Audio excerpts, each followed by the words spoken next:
And that is one of the biggest mistakes that you can make if you're looking to lose weight in 2021.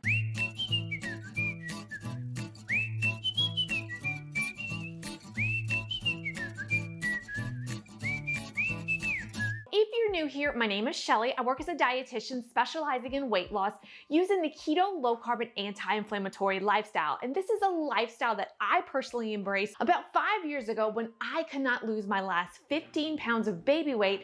And I was also experiencing some pretty bad migraines, had some weird things going with my hormones. I threw out everything I learned in school, really dove into the keto research, and realized that this is a lifestyle that can change lives. And if you're interested in losing weight, balancing your hormones, eliminating migraines, you're going to want to subscribe to this channel. Now, in today's video, I'm bringing you the mistakes that I see most frequently in my clinic. I am always asked whenever I am out on the street or if people see me on my Twitter, on Instagram, on Facebook, and to be honest, I really don't use Twitter, so don't send me questions at all there. Say what? You can definitely send questions to me via Facebook, but really, what are mistakes that I see women in my clinic make? So I made a list. I guarantee that you're making these mistakes, and if we can fix these, you will hit your weight loss goals. Hit it. And before we start this video, I want to remind you to click down in the description box. I have an amazing 7-day keto, low carb, anti-inflammatory menu. One of them does focus on intermittent fasting that you can download to your inbox and start using it today. And without further ado, friends, here is our list. Number 1 is granola bars. I have so many women who come into my clinic, and one of the things we do is I ask folks to tell me, what do you eat in a day? And I do that for the simple reason so I can design a menu plan that works for their life. And it's real effective. It really helps. And typically I'll hear this. Well, for breakfast, I will have a granola bar. And then at about 3 o'clock, I'll have a granola bar. Oh my goodness. You need to cut granola bars out of your life. Here is why. Typically, granola bars are loaded with sugar and sugar alcohols.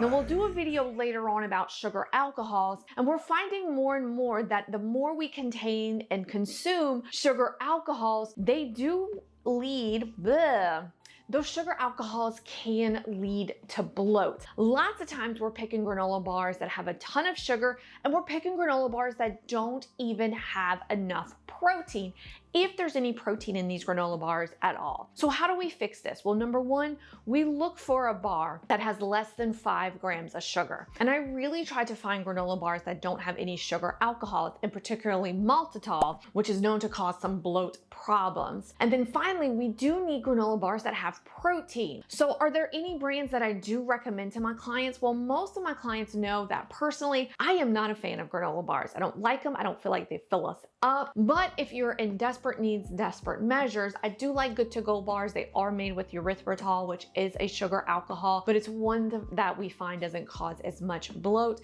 But the general rule of thumb, if you're going to rely on granola bars for weight loss, you have to find one that has less than 5 grams of sugar, and you definitely need to find one that has more than 5 grams of fiber, and you definitely have to find one that has at least 7 grams of protein, preferably 10 or 15.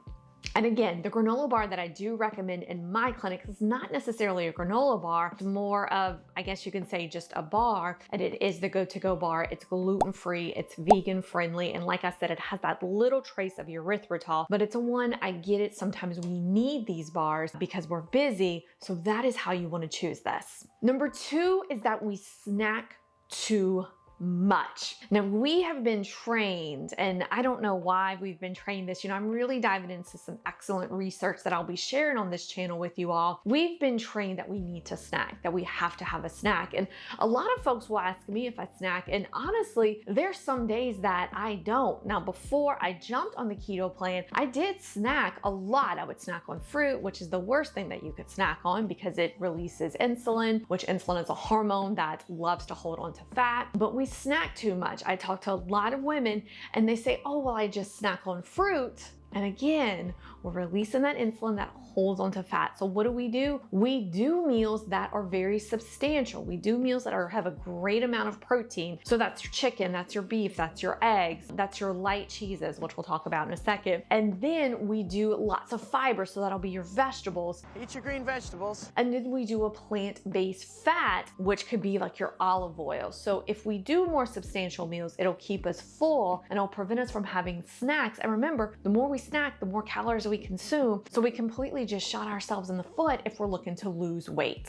Now, the third thing that folks do kind of ties in with too many snacks is that we follow the rule that we need to eat 6 to 7 times a day. And if you think about it, you know, in reality terms, in real life terms, that just kind of to me makes absolute no sense. But for some reason in the 90s, and I really feel like the 90s killed, you know, everybody likes to use the word diet culture. I think that's a really overused word. It kind of came out, oh, you need to eat 6 to 7 times a day. Well, first off, if you have a job, there is no way that you can go and say, oh, let me take a break. Let me take a break. Let me take a break. Problem with eating 6 to 7 times a day is that typically we're going to reach for a carb. And if you don't believe me, let's think about it. Proteins tend to be our sources of meat. Again, just like we said, chicken and beef and turkey and seafood. You just can't reach into your tote for that, for chicken and for seafood. You can reach into your tote for crackers. You can reach into your tote for pretzels. You can reach into your tote for these really high carb items. And those items, we know that carbs do not keep us full. And so what happens is we keep reaching back and more and more. And again,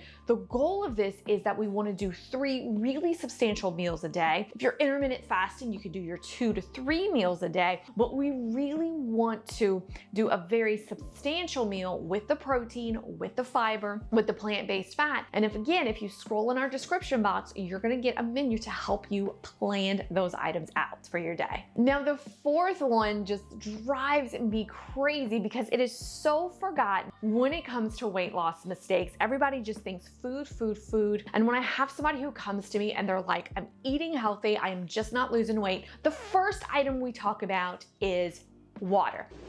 Be water, my friend.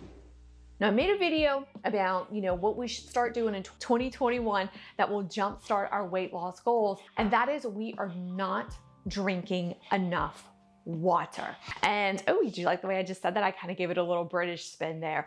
But folks will tell me all the time, I carry my water bottle with me. And that's great, but you have to drink it. And the other thing is we have to be super strategic about water. And what do I mean by that? We got to be real regimented about it. We know studies have been released that showed if we drink 16 to 24 ounces of water 10 minutes before we eat our meal, we will stand to lose more weight. At the end of 12 weeks, I believe that it was an additional 5 pounds that we lose. And that is a huge amount, gang. That is kind of what we want to think about. So you want to kill the diet sodas. Little X right there. You want to kill any of those kind of weird sugar-free items. You know, you can switch and maybe do a drink that's made with a non-sugar alcohol stevia like a Zevia. But again, water, water, water. We gotta get it in and we wanna be super strategic about it. The next item, number 5 that folks tend to do is you all do super sad salads. Now, what do I mean by that? Typically, again, when we go through the menu, folks will say, well, I do a salad. I'm like, great, tell me your salad dressing. I don't use any. Excuse me, what?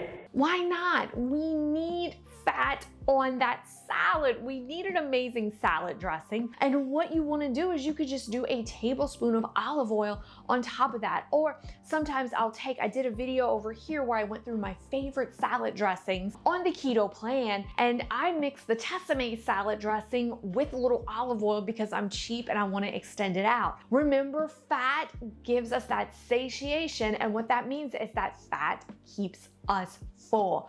We want to add fat to that salad. We want to have that flavor, and we know that the vegetable, the nutrients in it are going to be absorbed better when we have a fat source. The other thing we want to do is we want to make sure we have enough protein, and this is where a lot of restaurants fail us, and they don't put enough protein, which again, beef, chicken, turkey, seafood on our salad. So we may have to add some more to it or make sure that we're getting enough protein on that salad. So turn your sad salad into a happy salad. And then the final weight loss mistake that so many folks make is that we are still using low-fat products. I'm not sure why we're still doing this. We should by now know that when they pull fat out of a product, they typically add a ton of sugar to it to make it taste better, because fat does add flavor. But really, again, those products just don't keep us full. Now, I know I'm gonna have arguments from folks who tell me that they love to snack on their rice cakes and do the PB2 powder mixed with water and they put it on top of it. That is so disgusting to me. It's just, that is not a great, source of fat for me at all. In fact, there's nothing there. And then what happens is you get hungry in about, an hour or so. We want to use full fat products like our olive oils, like our great avocado oils that we can use in our recipes. So cut out the light stuff. And if you are gonna buy a lower fat product, I really want you to look at the sugar on the label and keep it under 5. 5 is a teaspoon of sugar. Now, if you can go 0, that is fantastic. But I do understand we might be cooking, we might have a recipe, we might have something that we enjoy, and I want it to be, taste good for you. So again, double check that sugar, but also double check the ingredients. Make sure they're not adding any kind of weird foolishness and nonsense to the product to increase the flavor. Now, friends, that is my list for you all. I want to know, do you have any other tips, or have you ran across anything else that you find is a weight loss mistake? You can definitely comment below. And gang, if this is your first time here, I would love it if you would subscribe. If you give this channel a like, if you give this video a like, it would make me even happier. And gang, my name is Shelly, and I wish you all a wonderful day. Mwah!